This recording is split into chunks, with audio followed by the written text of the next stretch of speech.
নমস্কার বন্ধুরা, কেমন আছেন? আশা করছি সবাই ভালো আছেন। আর আজকের আমি রান্না করব, কারণ মা রান্না করে দিয়ে যায়নি, তাই সবজিগুলো কাটতে লেগে গেছি, দেখতে পাচ্ছেন আপনারা। আর আপনাদের কাছে একটাই অনুরোধ, ভিডিওটি প্রথম থেকে শেষ পর্যন্ত দেখতে থাকুন।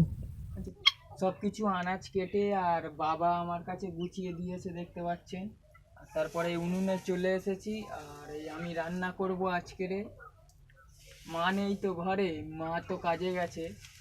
মা কাজে গেলে আমাদের এরম রান্না করে খেতে হয়, বা আমি আনাজ কাটলাম বা বাবা আনাজ কেটে দিল, দেওয়ার পরে এই আমাকে রান্না করতে হয়।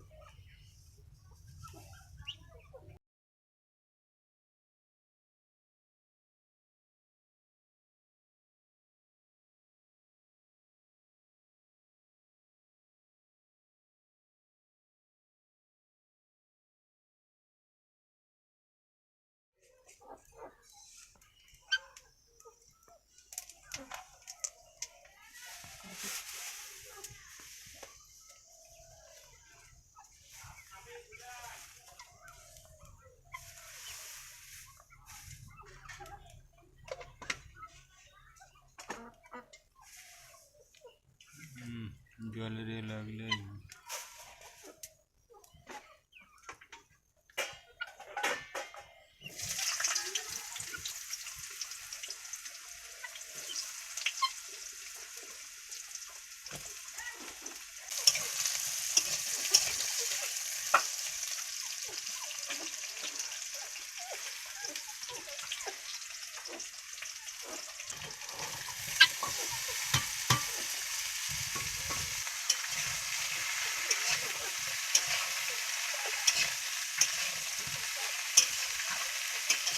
এবার আমি সিদ্ধ হওয়ার জন্য নুন দিয়ে আর ঢেকে রেখে দেবো, তাড়াতাড়ি সিদ্ধ হয়ে যাবে নুনটা দিলে।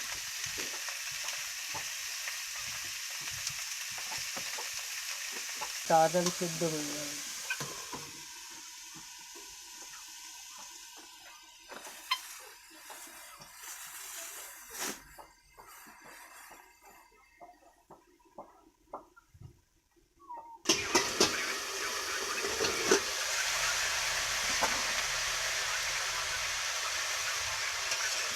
এই দেখুন বন্ধুরা, কতটা জল বার হয়েছে, এই সবজি থেকেই জল বার হচ্ছে।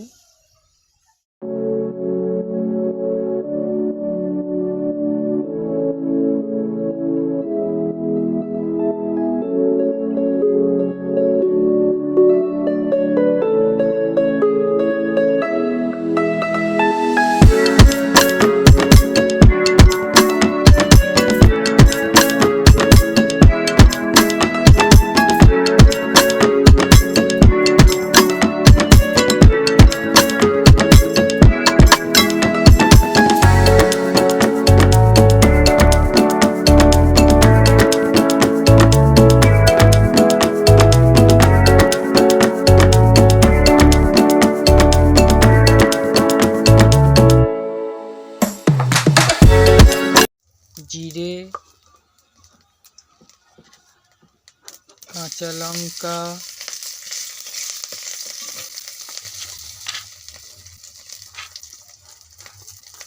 আর দিয়ে দেব পেঁয়াজ।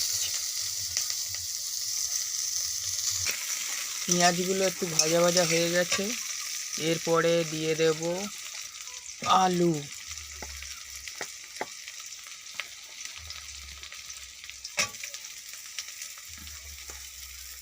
আপনাদের বলতে ভুলে গেছিলাম, এইটা করছি আমি রুই মাছ দিয়ে আলু দিয়ে ঝোল পাতলা করে। আর আগে সবজি করেছি, সব রকম সবজি দিয়ে একটা ঘন্ট মতন করেছি।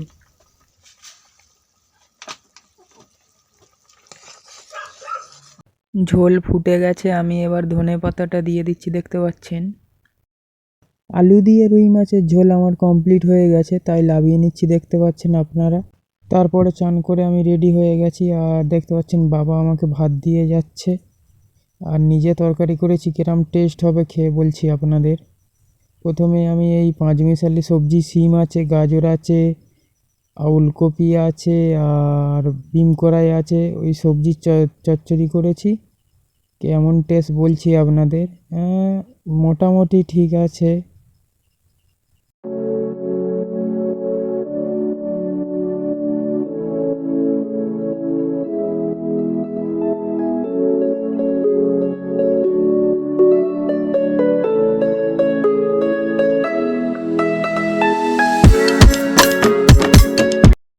আপনাদের কাছে মাছের ঝোলটা খেয়ে বলছি, এই ভাত মাখিয়ে নিয়েছি দেখতে পাচ্ছেন।